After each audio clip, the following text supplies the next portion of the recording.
মাধ্যমিকের শেষ মুহূর্তের প্রস্তুতি নিয়ে আমি নাজিয়া। 22শে ফেব্রুয়ারি থেকে শুরু হচ্ছে মাধ্যমিক পরীক্ষা। মাধ্যমিক পরীক্ষা জীবনের প্রথম বড় পরীক্ষা, আর তাই সেই বড় পরীক্ষাতে ভালো ফল করতে গেলে পরে ভালোভাবে পরীক্ষার খাতায় লিখতে হবে। তবে কিভাবে লিখতে হবে, সেই সমস্ত খুঁটিনাটি প্রশ্নের উত্তর নিয়ে আমরা শুরু করছি মাধ্যমিকের শেষ মুহূর্তের প্রস্তুতি। আর আমাদের সঙ্গে আছেন হিন্দু স্কুলের বাংলা শিক্ষক স্বাগত বিশ্বাস। মাধ্যমিকের এবার নতুন সিলেবাসে পরীক্ষা দিচ্ছে, অর্থাৎ কিছু একটা পরিবর্তন হয়েছে। তো একবার প্রশ্নের ধরনগুলো বলুন, যে কেমন ধরনের প্রশ্ন হবে এবং কি রকম প্রশ্ন হবে। মাধ্যমিক পরীক্ষায় এবছর নতুন পাঠ্যক্রম অনুযায়ী যে প্রশ্নের ধরন, বহু বিকল্প ভিত্তিক প্রশ্নাবলী এমসিকিউ টাইপ প্রশ্নাবলী 17 নম্বরে রয়েছে। শর্ট অ্যান্সার টাইপ অতি সংক্ষিপ্ত উত্তর ভিত্তিক প্রশ্নাবলী 19 নম্বরে রয়েছে। প্রসঙ্গ নির্দেশ সহ ব্যাখ্যাধর্মী প্রশ্নাবলী 6 নম্বরে রয়েছে। এছাড়া গদ্য, কবিতা, প্রবন্ধ, নাটক এবং পূর্ণাঙ্গ সহায়ক গ্রন্থ থেকে সর্বাধিক 5 নম্বরে বড় প্রশ্ন রয়েছে। প্রবন্ধ থেকে 10 নম্বরে একটি প্রশ্ন। এছাড়া নির্মিতি থেকে থাকছে চলিত গদ্যে বঙ্গানুবাদ, প্রতিবেদন রচনা অথবা সংলাপ রচনা। প্রথম যেটা আমরা আলোচনা করব, মাল্টিপল চয়েস। এবার প্রথমবার পরীক্ষার্থীরা এই ধরনের প্রশ্নের সম্মুখীন হতে চলেছে। তো শেষ মুহূর্তে কিভাবে তারা এই বিষয়টিকে বা এই পার্টটিকে নিয়ে তারা প্রস্তুতি নেবে? অবশ্যই এবছর বহু বিকল্প ভিত্তিক প্রশ্নাবলী ছাত্রদের জন্য রাখা হয়েছে। এখানে গদ্য থেকে 3টি প্রশ্ন, কবিতা থেকে 3টি প্রশ্ন, প্রবন্ধ থেকে 3টি প্রশ্ন এবং ব্যাকরণ থেকে 8টি প্রশ্ন রাখা হয়েছে। এবং এগুলো অনুশীলন করার জন্য সরকার পশ্চিমবঙ্গ মধ্যশিক্ষা পর্ষদ যে ছাত্রছাত্রীদের জন্য বিনামূল্যে একটি টেস্ট পেপার বিতরণ করছে, সেখানে বহু এই ধরনের প্রশ্নাবলী রয়েছে, সেখান থেকে ছাত্রছাত্রীরা অনুশীলন করতে পারে। এছাড়া প্রত্যেকটা বিষয়ের উপরে যে ধরনের গদ্য, পদ্য, প্রবন্ধ এগুলো রয়েছে, সেগুলো খুঁটিয়ে পড়তে হবে। এবং বিশেষ বিশেষ জায়গা, যেমন বিশেষ সাল, তথ্য, কে কাকে বলেছেন, কোন প্রসঙ্গে বলেছেন, সেই সমস্ত বিশেষ তাৎপর্যধর্মী শব্দের অর্থ, এগুলো পাঠ করার সময় বিশেষভাবে তাদের মনে রাখতে হবে। এবার আসলে অতি সংক্ষিপ্ত যে পাঠটি আছে, সেটার বিষয়ে কিভাবে প্রস্তুতি নেবে? অতি সংক্ষিপ্ত প্রশ্নাবলী কম বেশি 20টি শব্দের মধ্যে তাদের উত্তর লিখতে হবে। এখানে গদ্য থেকে তাদের 5টি প্রশ্ন দেওয়া থাকবে, 4টি প্রশ্নের উত্তর করতে হবে। কবিতা থেকে 5টি প্রশ্ন দেওয়া থাকবে, 4টি প্রশ্নের উত্তর করতে হবে। এবং প্রবন্ধ থেকে 4টি প্রশ্ন দেওয়া থাকবে, 3টি প্রশ্নের উত্তর করতে হবে। তাছাড়া নির্মিতি অংশ থেকে, ব্যাকরণ অংশ থেকে এখানে 10টি প্রশ্ন দেওয়া থাকবে, 8টি প্রশ্নের উত্তর করতে হবে। প্রসঙ্গত বলে রাখা ভালো, ব্যাকরণ অংশ থেকে শুধুমাত্রই অতি সংক্ষিপ্ত ধর্মী প্রশ্নাবলী এবং বহু বিকল্প ধর্মী প্রশ্নাবলী থাকছে, কোনো ব্যাখ্যাধর্মী প্রশ্ন ব্যাকরণ অংশ থেকে থাকছে না। এক্ষেত্রে ছাত্রছাত্রীরা তারা অনুশীলন করবেন অবশ্যই, এবং অবশ্যই প্রত্যেকটি মূল যে বিষয় তারা পড়বেন, সে গদ্য হোক, কবিতা হোক, প্রবন্ধ হোক, তারা সবসময় লেখকের নাম, মূল উৎস, কবে প্রকাশিত হয়, কে কাকে বক্তব্যগুলি বলছে, মূল চরিত্রের প্রসঙ্গে যে সমস্ত বিষয় এসেছে, সেই সমস্ত বিষয়গুলোকে তারা পাঠ করার সময় নির্দিষ্টভাবে অনুসরণ করবে। এবং বাজার চলতি যে সমস্ত প্রশ্নাবলীর সহায়িকা পাওয়া যায় বা সেগুলো তারা অনুশীলন করতে পারে। এবার আসা যাক ব্যাখ্যাধর্মী যে প্রশ্নগুলো, অর্থাৎ গদ্য বা পদ্য থেকে। প্রথমে বলুন যে কটা গদ্য এবং কটা পদ্য তাদের পড়তে হচ্ছে, এবং সবচেয়ে, যদিও এবার নতুন পাঠ্যক্রমে পরীক্ষা হচ্ছে, তবুও সবচেয়ে ইম্পর্টেন্ট কোনগুলো হতে পারে সেটা? প্রসঙ্গ নির্দেশ সহ ব্যাখ্যাধর্মী প্রশ্ন কম বেশি 60টি শব্দের মধ্যে তাদের উত্তর করতে হবে। এখানে গদ্য থেকে 2টো প্রশ্ন দেওয়া থাকবে, একটি প্রশ্নের উত্তর লিখতে হবে। এবং কবিতা থেকে 2টি প্রশ্ন থাকবে, একটি প্রশ্নের উত্তর লিখতে হবে। এ প্রসঙ্গে জানিয়ে রাখা ভালো, এবারের পাঠ্যক্রমে 5টি গদ্য এবং 7টি কবিতা অংশ আছে। 7টি কবিতা তাদের পাঠ করতে হবে, প্রবন্ধ আছে 2টি, একটি নাটক এবং একটি পূর্ণ সহায়ক গ্রন্থ তাদের পাঠ করতে হবে। প্রসঙ্গ নির্দেশ সহ ব্যাখ্যা অংশে প্রথমেই আগে যে টেক্সট থেকে নেওয়া হচ্ছে সেই উৎস এবং লেখকের নাম উল্লেখ করতে হবে। তারপর কোন প্রসঙ্গে কে কাকে বলছেন সেই প্রসঙ্গটি আলাদাভাবে নির্দেশ করতে হবে এবং সেই বিশেষ বক্তব্যটি বা সেই বিশেষ বিবৃতিটি সম্পর্কে বিশেষ তাৎপর্যপূর্ণ ঘটনা বা প্রেক্ষাপট বা ব্যঞ্জনা যদি থাকে তার উল্লেখ করতে হবে। অনেক সময় দেখা যায় যে ছোটোখাটো ভুল করে দেয় পড়ুয়ারা, মানে শর্ট প্রশ্নের ক্ষেত্রেও অনেক ছোটোখাটো ভুল করে, সেক্ষেত্রে না পুরো নাম্বারটা পায় না। যেমন মাল্টিপল চয়েসের ক্ষেত্রে যেটা মারাত্মক ভুল, যে একটু ভুল হলেই তো পুরোটাই ভুল হয়ে গেল, সেক্ষেত্রে তারা কীভাবে প্র্যাকটিস করবে বা ছোটো প্রশ্নগুলোর ক্ষেত্রে কীভাবে প্র্যাকটিস করবে? মাল্টিপল চয়েস করছেন অ্যান্সার করার ক্ষেত্রে অবশ্যই তারা অনুশীলনী এক্ষেত্রে প্রধান গুরুত্বপূর্ণ বিষয় এবং প্রত্যেকটা বিষয় সম্পর্কিত যে ধরনের সহায়ক পুস্তক রয়েছে এবং পশ্চিমবঙ্গ মধ্যশিক্ষা পর্ষদ প্রকাশিত যে মডেল করছেন এবং পরবর্তী সময়ে যে টেক্সট পেপার প্রকাশিত হয়েছে সেখান থেকে অনুশীলন করলে আমার মনে হয় এ বিষয়ে তারা বিশেষভাবে উপকৃত হবে। আর শর্ট অ্যান্সার টাইপ প্রশ্ন যেগুলো থাকছে, অতি সংক্ষিপ্ত বিষয়ভিত্তিক যে প্রশ্ন, সেই বিষয়গুলোর ক্ষেত্রেও তারা একই পদ্ধতি অনুশীলন করবে। তবে এক্ষেত্রে তাদের বিশেষভাবে বলবো তারা উত্তর লেখার সময় সরাসরি যেন উত্তর অংশটাই উল্লেখ করে, অর্থাৎ কে কাকে বলছে, কোন প্রসঙ্গে বলছে, যেটুকু জানতে চাওয়া হবে সেইটুকু উত্তর তারা করবে, অর্থাৎ সেই বিষয়ে প্রাসঙ্গিক কোনো প্রসঙ্গ যেন উল্লেখ না করে, তাহলে উত্তরটি কিন্তু ভালো হবে না। এবার আসা যাক গদ্য পদ্য লেখার ক্ষেত্রে। গদ্য যখন লিখবে তখন কোন কোন ক্ষেত্রে বেশি গুরুত্ব দেবে বা কোনগুলো বেশি খেয়াল রাখবে তারা, যে এইগুলো বেশি করে লিখলে পরে নাম্বারটা ভালো পাবে? গদ্য থেকে সর্বাধিক 5 নম্বরে প্রশ্ন লিখতে হবে, কম বেশি 150 শব্দের মধ্যে।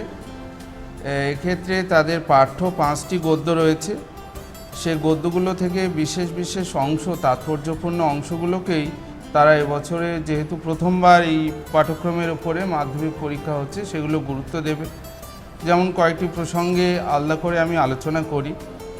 আশাপূর্ণা দেবীর জ্ঞানচক্ষু বলে একটি গদ্য তাদের পাঠ্য রয়েছে। এখানে মূল চরিত্র তপন চরিত্রের জ্ঞানচক্ষু কীভাবে উন্মোচিত হলো গল্পে, সেই বিষয়ে তারা বিশেষ আলোকপাত করতে পারে।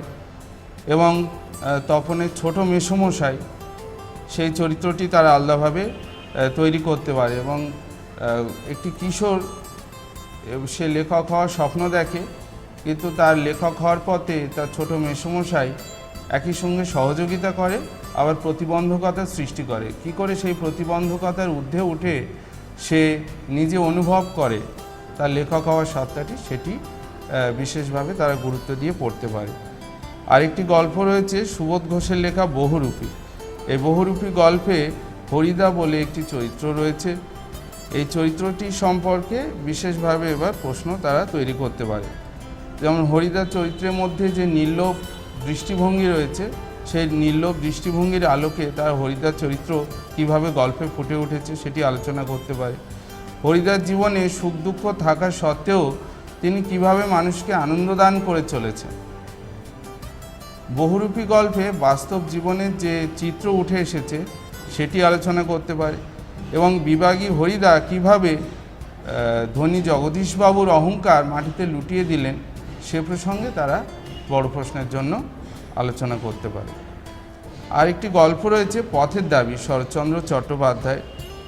অবশ্যই এখানে পথের দাবি উপন্যাস, তার একটি অংশ এখানে ছাত্রদের পাঠ্য হিসাবে দেওয়া রয়েছে। সেই অংশে যে স্বদেশ ভাবনা প্রকাশিত রয়েছে, সেই স্বদেশ ভাবনা, গিরিশ মহাপাত্র চরিত্র, অপূর্ব চরিত্র, দারোগাবাবু নিমাইবাবুর চরিত্র, রামদাস তলোয়ারকারের চরিত্র, এবং অপূর্বর সঙ্গে গিরিশ মহাপাত্রের যে কথোপকথন অংশ সেটি ছাত্রছাত্রীরা নিজের ভাষায় লিখবে। নদীর বিদ্রোহ বলে মানিক বন্দ্যোপাধ্যায়ের একটি গল্প, ছোট গল্প পাঠ্য রয়েছে। সে গল্পের নায়ক চরিত্র বিচার এবং গল্পের মধ্যে যান্ত্রিক সভ্যতার বিরুদ্ধে লেখকের যে মনোভাব প্রকাশিত হচ্ছে সেই সম্পর্কিত আলোচনা তারা করতে পারে এবং মানুষের প্রয়োজন, সেই প্রয়োজন মেটাতে গিয়ে কিভাবে প্রকৃতির ভারসাম্যকে মানুষ বিপর্যস্ত করছে এবং গল্পের মূল চরিত্র নদের চাঁদ কীভাবে তার জীবনের মূল্য দিয়ে সেই ঘটনাকে গল্পে প্রমাণিত করেছে সে সম্পর্কে তারা আলোচনা করতে পারে। আরেকটি গল্প রয়েছে, এটি গুজরাটি ভাষা থেকে অনুদিত গল্প অদল বদল। সেখানে অমৃত এবং ঈশাব দুজন চরিত্র আছে, সেই চরিত্র সম্পর্কে আলোচনা করতে পারে। এই দুই চরিত্রের ভিতর দিয়ে কীভাবে সাম্প্রদায়িক সম্প্রীতির চিত্র উঠে এসেছে সে সম্পর্কে তারা আলোচনা করতে পারে। এখন সময় একটা বিরতির, সঙ্গে থাকুন।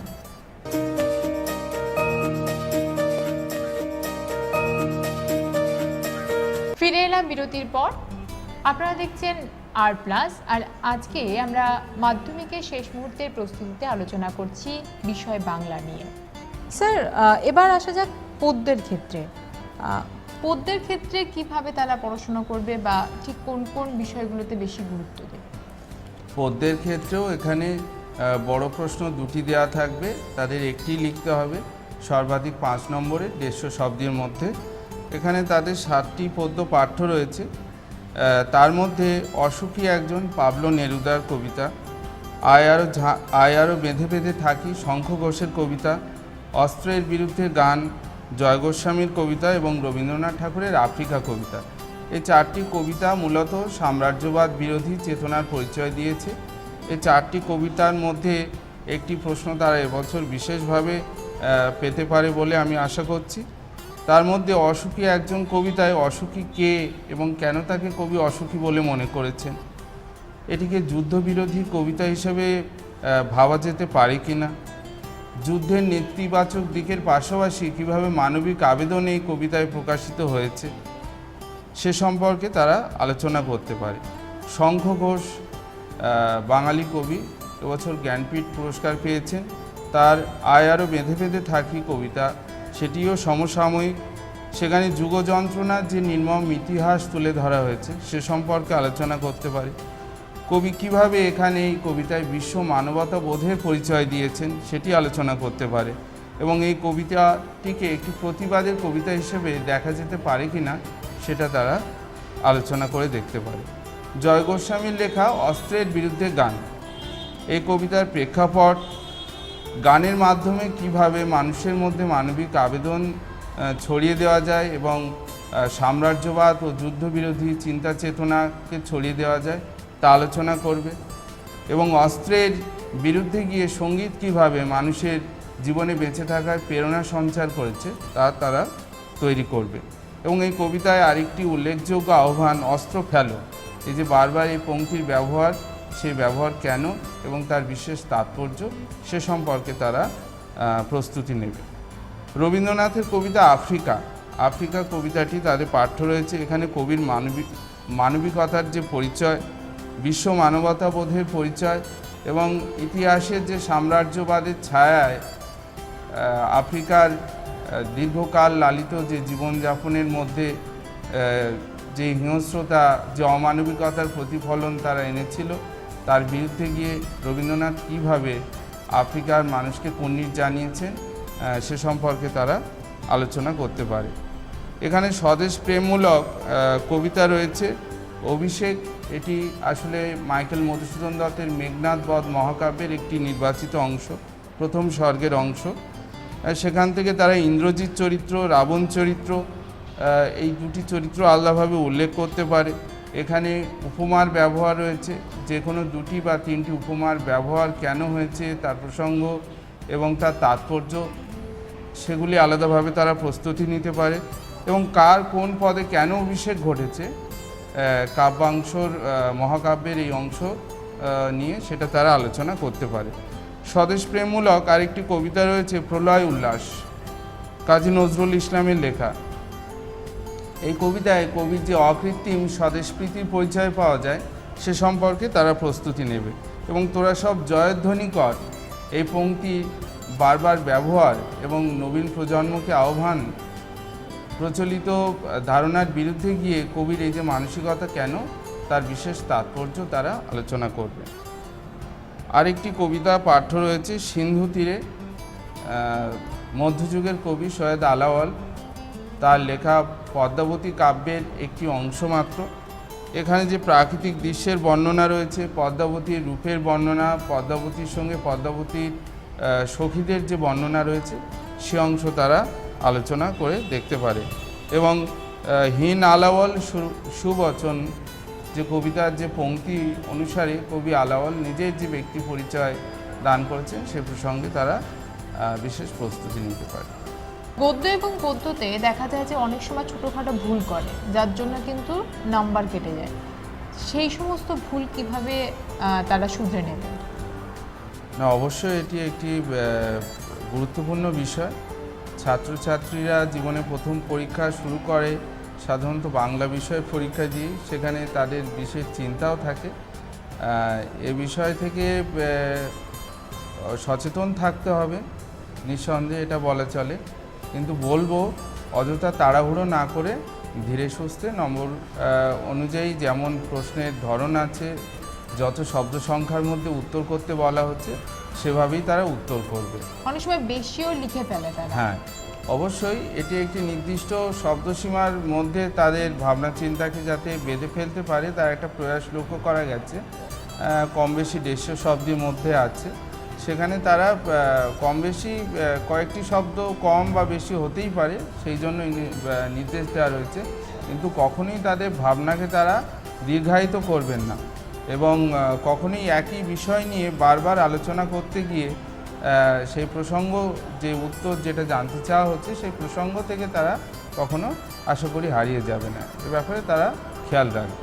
আমি এতক্ষণ যেটা আলোচনা করলাম গদ্য এবং পদ্য থেকে, গদ্য এবং পদ্যের সংকলিত যে গদ্য পদ্যগুলি আছে তার মূল ভাবনাগুলি নিয়ে, কিন্তু এই ভাবনার বাইরেও তাদের টেক্সচুয়াল কিছু প্রশ্ন থাকে, অর্থাৎ গদ্য এবং পদ্য থেকে বিশেষ কিছু লাইন তুলে তার প্রশ্ন থাকে, কে কাকে বলেছে, কোন প্রসঙ্গে বলেছে, কেন বলা হয়েছে, তার বিশেষ কোনো তাৎপর্য আছে কিনা, বা সেই উক্তির মধ্য দিয়ে সেই চরিত্রের কোনো বিশেষ দিকটি উল্লেখিত হয় কিনা, এইভাবে তারা প্রস্তুতি নেবে। এই বিষয়ে তারা পর্ষদ প্রকাশিত যে টেক্সট পেপার এবং পর্ষদ প্রকাশিত যে মডেল কোশ্চেন পেপার, সেখান থেকে তারা এবার বিশেষভাবে যেন প্রস্তুতি নেয়। আজকে আমরা বাংলা বিষয়ের মাল্টিপল চয়েস, অতি সংক্ষিপ্ত প্রশ্ন এবং গদ্য ও পদ্য এইগুলো নিয়ে আলোচনা করলাম, তবে বাকি থেকে গেল অনেকগুলো। সেগুলোর বিষয়ে কিভাবে প্রস্তুতি নেব সেটা জানতেই চোখ রাখুন আর প্লাসের পর্দায়। সবার আগে সবার পাশে।